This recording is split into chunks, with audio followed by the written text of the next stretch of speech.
What's going on, guys? It's Barbell at our barbell. Today we're going to talk about the behind the neck press. Now, this is one of my favorite movements for developing the shoulders, but it also comes with a lot of contention.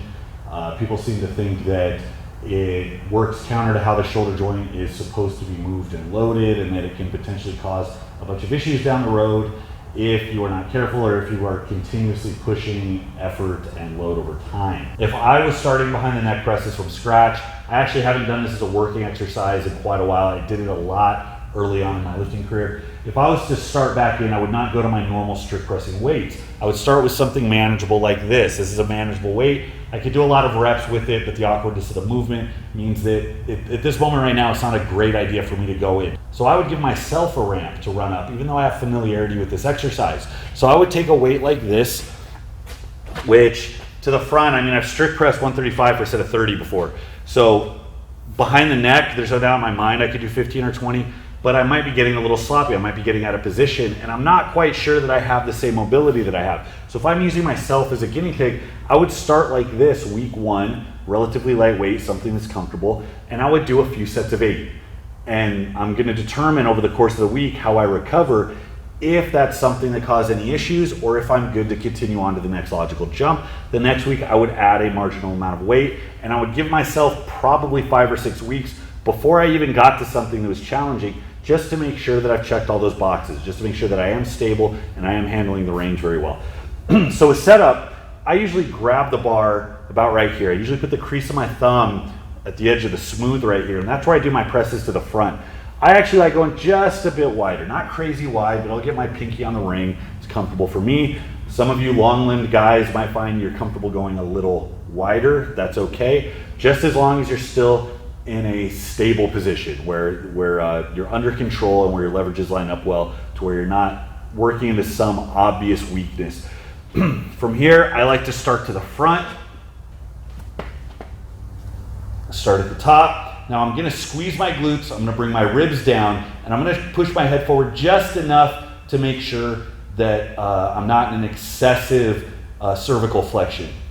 And from here, I'm gonna come down nice and slow, base of the skull, maintaining control, and push back up. Now what I'm gonna do is keep an even tempo. I'm exerting effort onto the bar, but I'm not trying to push as fast as possible. I'm not taking for granted the newness of the movement. So that set felt pretty easy. That wasn't that bad, didn't really cause any issues in my shoulders. I might do 2 more sets in a workout, and in 7 days time, I might come back with 10 more pounds on the bar and reproduce it. When you are trying to learn new movements, simple linear progressions, keeping volume constant and ramping intensity up very slowly and evenly, it's the best way to get a handle on the movement. You want weights that are heavy enough to keep you honest, but light enough that you can fix issues with it, that you can control the movement, that you can put yourself in different positions as needed. So you need to be right in that sweet spot. If it's too heavy, you're gonna run into pitfalls early on. If it's too light, obviously you're not gonna learn anything. Something I would avoid is starting from the bottom position and pressing up. Some of you guys might have good enough mobility to do this, but especially if this is a new movement for you, you're not very comfortable, this is the most exposed position of the movement, is at the bottom. And it's actually one of the reasons why I recommend prioritizing load a little bit more than full range, because you don't want an extreme stretch, extreme destabilization of the shoulder joint to be the limiting factor in something like this. You want enough stability, enough advantaged positioning in the joint to be able to handle the loads that you need to get strong in the first place. So base of the skull is a good spot to bring it to. Starting at the bottom, if anything's gonna go wrong, I would imagine it would go on that initial push right off the bottom. So if you're gonna start behind, I would either cheat the first rep up, or I would start to the front and then from the top do your presses behind the neck from there. I think that's the best way to go about it. You can also do them seated. You can have somebody hand it to you, and that makes life just a little bit easier. It really doesn't matter, you just wanna be smart. I know a lot of you guys have probably seen Klokov do his Klokov presses, where he comes way out to the side and pushes up from a dead stop. The shoulders of a very seasoned elite Olympic lifter, they tend to be a little different than the shoulders of someone like you or me. Those of us in Western recreational lifting culture tend to have a lot more shoulder dysfunction because we don't prioritize it as much. We don't check those boxes we talked about. So a lot of us are coming in and we're tight and we have poor mobility, and we need to start with that. So this is actually a good way to get your shoulders back on track. Along with doing this, you also need to do other things to make sure you keep yourself bulletproof. Make sure you're warming up. Make sure you're doing some type of stretching or myofascial release. There's no reason that you need to go around with insanely tight pecs and front delts. This will help with that a little bit. And on top of that, you need to be doing like rotation. You need to be doing things that keep your shoulders strong and well-rounded. It's gonna help you with something like this. It's gonna make you more consistent. The idea, and part of the contention comes from the idea that when we do a press to the front, we have this angle in the shoulder joint, bringing the elbow closer to your body, where your elbow is actually out in front. And as we press overhead, this tends to be a much more friendly motion relative to how the ball of the humerus is moving around in the shoulder socket. So there's this idea that bringing your elbow out to the side kind of runs that ball of your humerus to the limit of the shoulder socket, and that is going to be the culprit that leads to a bunch of shoulder dysfunction or inflammation or wear and tear over time. Now, what I know about injuries with upper body movements as far as general gym culture goes is that usually people violate a lot of boxes that need to be checked if you want longevity. Usually people in general gym culture don't prioritize technique. They don't keep a high technical ceiling and aim for technical consistency over time. They usually don't worry about the bar path or positioning. Usually there are a lot of imbalances that go neglected, especially with upper body.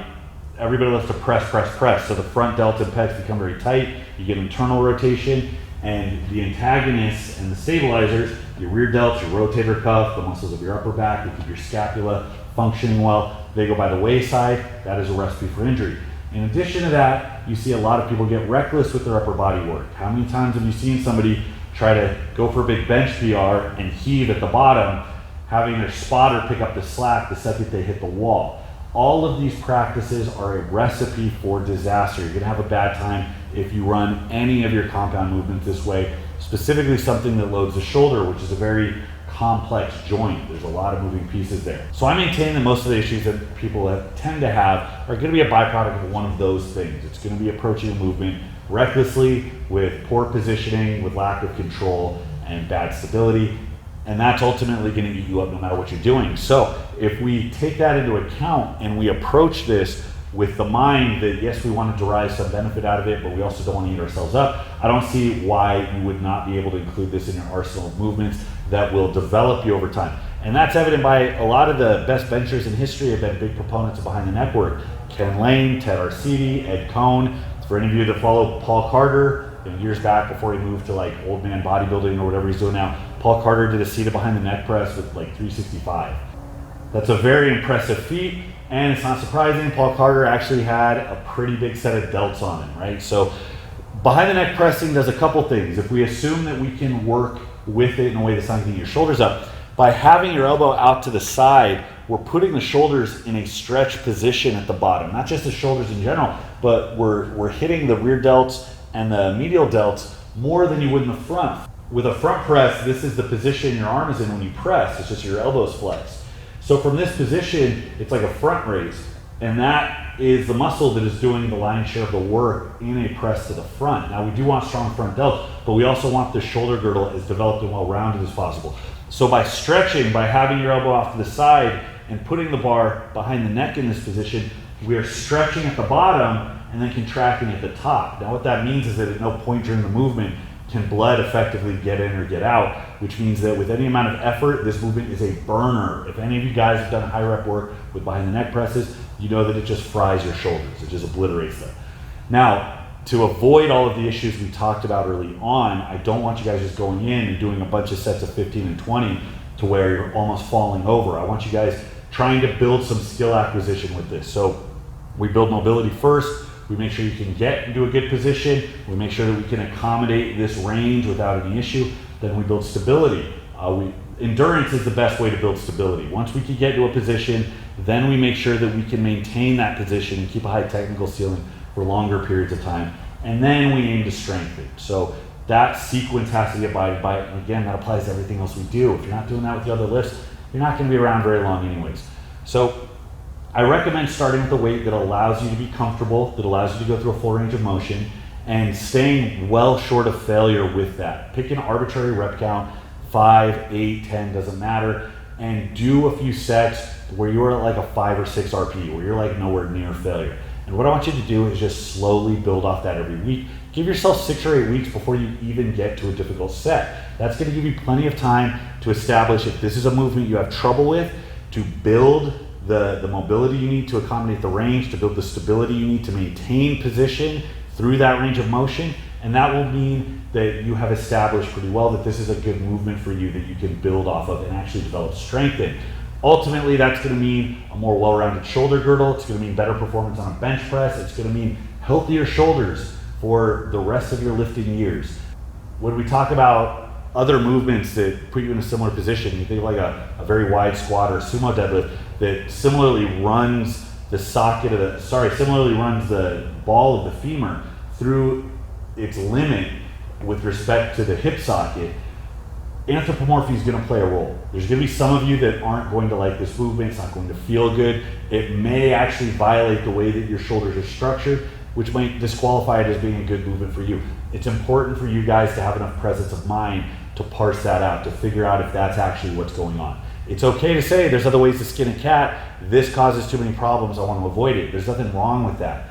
But if it is a problem because you're tight, because you're reckless, because you don't have stability and you're trying to break yourself into the ground with a movement that plays into those issues, that's something you need to fix because it's just going to cause problems down the road. So I'm sure there's going to be a lot of you that think that this is a fantastic movement, you've never had a problem. And I'm sure there's also people that think this is the worst thing you could ever do for your shoulders. Why would you even try it? So if you have had a bad experience, but you're a person that checked all those boxes, if you had good mobility, stability, if you weren't reckless, if you took your time progressing and you still found this to be a problem, go ahead and leave that experience in the comment boxes. I want to hear from you. Or go ahead and bring it over to the forum, empire-forum.com. We'll start a discussion there.